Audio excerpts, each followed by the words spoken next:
adapters to a destination port group to migrate them. Now what this is saying here is that the port VMK0, which was assigned to the management network here, needs to be assigned to some sort of destination port group here on the right-hand side. VMK1 and 2, these virtual adapters here, are being used for storage, and we're not really ready to migrate those just yet. So what we want to do here is switch this so that these will actually move over to DV port group, and I can do so over here by flipping the drop-down box over here, or I can click on one and choose Assign Port Group, just like this. I got a little warning dialog box here, or warning icon here, to remind me that the virtual NICs marked with this warning sign may lose network connectivity unless they're moved over. So this kind of gives you a warning to let you know what might happen whenever you make this migration occur. When I hit the next button here, the next thing we have to do is identify if we want to migrate the virtual machine networking too. So this first item here was for the management networking. The second thing we want to do is, all right, so once we move over the adapters to this new port group, do we want to actually migrate over the VMs as well?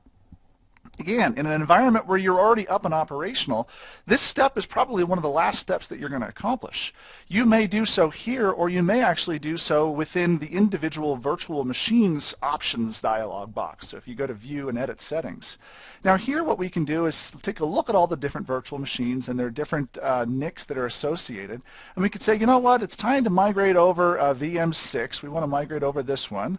Let's take it over to the DV port group, and same thing with its network adapter. And in fact, you know what, let's just go ahead and migrate all of these virtual machines because they're effectively all needing to attach to that virtual machine port group. So let me choose DV port group here, and you'll see that now all of those that are on the VM network are going to move over to the DV port group as we complete this migration. Choose the next button here, and there is a picture of what we're essentially going to be creating here on this distributed switch. Again, on the right-hand side are going to be our uplinks. Here's VMNIC 0, ESX 1, 2, and 3, and then some new ports down here.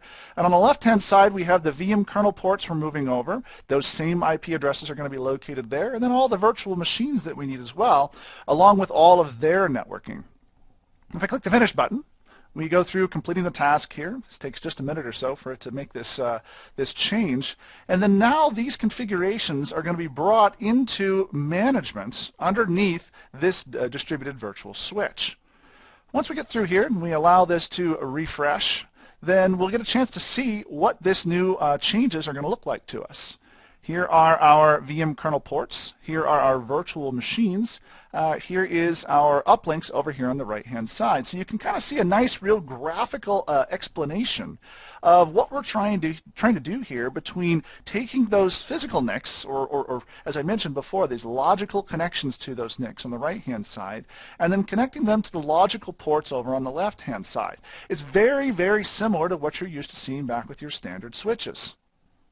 And in fact, you'll notice if I actually switch back over to our old view over with the standard switch here, that a couple things have changed. First of all, vSwitch 0 currently has no adapters over here on the right-hand side, and the virtual machine port group is effectively empty at this point. You could more or less remove this standard switch if you wanted to at this point, because you're really no longer using it. None of the VMs are using it, nor are any of the physical adapters. Over here now under the vSphere distributed switch shows me the elements for this host that are being managed at the distributed switch level. Here I have my VM kernel ports over here on the left-hand side. That's the one assigned to ESX1, and then the virtual machines that are also